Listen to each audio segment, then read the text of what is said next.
The discovery of Monument Valley by the outside world can be directly linked to the Navajos' dedication to sheep raising. The story is a dramatic series of events that changed the tribe's way of life forever. The significant contribution from the sheep isn't mutton, it's wool. The animals are sheared once a year in the spring. This is the first step in a long, complex operation that has changed very little since the Navajo first began to raise sheep.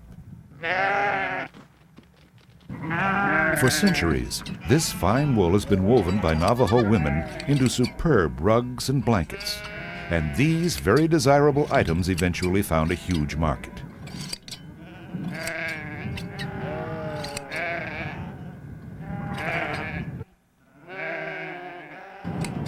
Far more wool is produced than is needed by the Navajo weavers, and the balance is sold to commercial buyers. Once shearing is completed, the highly skilled work begins. The next step is to clean the wool. If it's greasy, it's washed with soap made from the roots of the yucca plant. Then the wool is carded. This operation is like combing in that the wool is untangled and straightened so the hairs are all in one direction. The straightened fibers are then spun into yarn. Navajo women always use a spindle, perhaps because a spinning wheel would take up too much room in the hogan. A great deal of talent and experience are needed to produce smooth yarn of uniform strength and fineness. The tasks of carding and spinning often take longer than the actual weaving, and many Navajo weavers have to use commercially spun yarns to make a profit.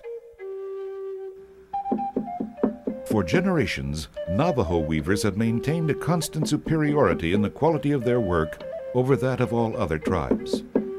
Few modern changes have been made in the traditional techniques and equipment. Originally, the wool was dyed with natural dyes made from native plants. Now, commercial dyes often reproduce the conventional colors and provide new shades as well. More than 2,000 hours of labor may go into a comparatively small rug, 3 feet by 5. Beside the great virtuosity of their work, the most astonishing fact about the Navajo rug weavers is that from first to last, they often keep the design for the complete rug in their heads. They don't need notes or sketches. Their superlative craftsmanship is a source of justifiable pride for the Navajo weavers themselves and for the entire tribe.